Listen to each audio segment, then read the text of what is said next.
You ever match with someone online and feel that little itch? Like something's off, but you swipe anyway? That gut whisper telling you to pause, but the thrill pulls you in? Sydney Loofe did, and it was the last swipe she'd ever make. This is the story of a Tinder date that spiraled into a nightmare, where the killers didn't just take a life, they recorded their own twisted, smirking confession, dropping clues like they were begging to be caught. It's a rabbit hole so dark, so twisted, no one saw the bottom until it swallowed everything whole. It's 2017, Nebraska. Sydney Loofe is 24, working retail at Menards in Lincoln. Quiet, sweet. The kind of person who'd rather hike a trail with her thoughts than stumble through a crowded bar. She loved her cat like it was family, always checked in on her friends. She was steady, grounded, one of the good ones. She was also on Tinder, like half the world, scrolling through the endless carousel of faces, looking for something, someone to click with. That's when she matched with Audrey, blonde, a little edgy, a vibe that stood out against the flat Nebraska horizon. Mysterious in a way that hooked Sydney's curiosity. They text like wildfire, nonstop. That first date, super casual, just driving around, windows down, talking about nothing and everything. It's easy, it's good, so good that Sydney's buzzing for round two. The day before, she stands in front of her mirror, snaps a selfie, and posts it to Snapchat. Ready for my date smile, a quick grin, a spark of hope, then silence. That's the last anyone hears from her. Because Audrey wasn't real. Her name was Bailey Boswell, and she wasn't alone. Bailey was 23, pretty, soft-spoken, the kind of voice that could lull you into forgetting the chaos churning underneath. She was tangled up with a guy named Aubrey Trail, 51 years old, 54 by the time justice caught up. Picture a balding scam artist with a scruffy beard and a cheap knockoff Dracula swagger. He ran sketchy antique shops, fleeced people for kicks, and talked like he was the grandmaster of some shadowy underworld. Literally bragged about powers from witches and blood rituals, like he thought he was casting spells instead of just conning suckers. And Bailey, she was all in. She called him Daddy. He called her his queen. Together, they dreamed of building a family, a twisted little kingdom of women who'd follow orders, take pain as proof of loyalty, and worship them like deranged royalty. It wasn't love. It was a cult dressed up as a romance, stitched together with control and cruelty. Sydney had no clue what she was stepping into. After that second date, she vanishes. Just gone. Her phone's dead. Her purse, glasses, and car keys still sitting at her place, untouched.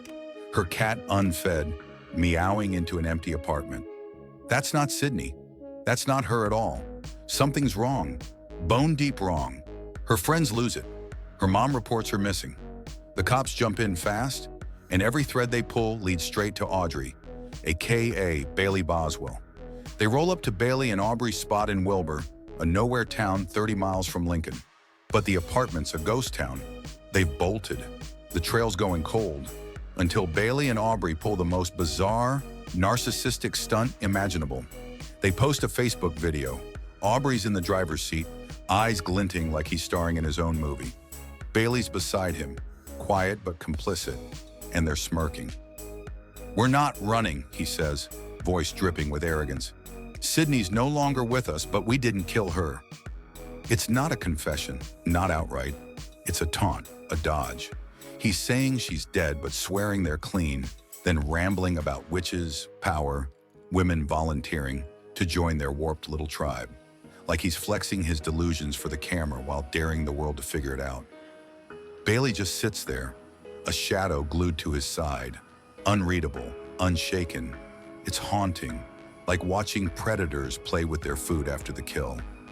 Police snagged them a few days later at a grimy motel in Missouri, and then the horror cracks wide open. Sydney's body is found, in pieces. 14, to be exact, though only 13 were ever recovered, scattered across rural ditches in Clay County, Nebraska, like she was trash to be tossed out with the wind. The tools? Bought at Home Depot that same day. Hacksaw, tin snips, bleach. Caught on grainy surveillance tape hours before she vanished. Cold, calculated, planned down to the last cut. That Facebook video, it's the smoking gun.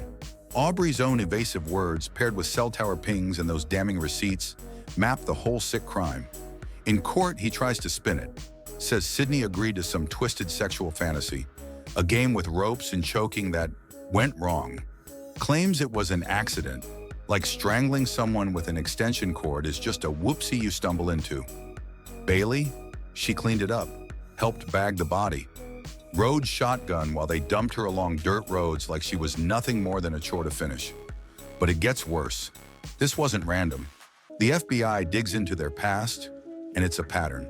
Bailey and Aubrey had been prowling Tinder and social media, reeling women in with promises, cash, trips, a taste of something wild. Some even moved in, lured by the lies. One said Aubrey bragged about killing, his eyes lighting up like it was a trophy. Another said she faced disturbing tests, pain and loyalty twisted into some sick initiation. They'd been hunting, talking about torture, dreaming of snuff films for profit. Sydney wasn't the first they targeted. She was just the one who didn't bend, the one they couldn't break into their mold. The trial turns into a media circus. One day, Aubrey rolls into court, all bravado. The next, he slashes his own throat with a smuggled razor mid-hearing, screaming that Bailey's innocent as blood spills down his shirt. Spoiler, he lives. Bailey plays a different card, claims she was brainwashed, that she didn't see it coming, sobs like she's the victim here, not the one bleaching bloodstains. The jury sees through it all. The tears, the bleach they bought, the text messages, that video. Aubrey gets the death penalty in 2021, 54 years old by then, staring down a needle. Bailey, life in prison, no parole.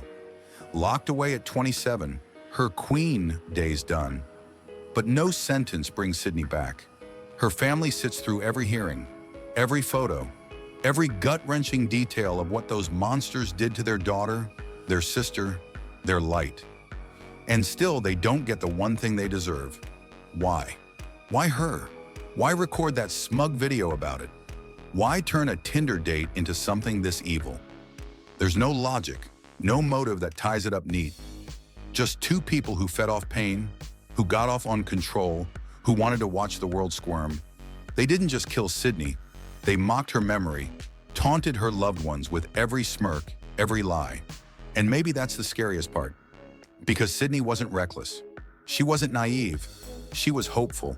She wanted connection, something real in a world of swipes and screens. But what she found was two predators playing God. One with a con man's grin, the other with a follower's blank stare. Bailey and Aubrey thought they were untouchable, thought they could carve their names into the dark and walk away. Turns out they were just delusional. And Sydney, she's not just a headline.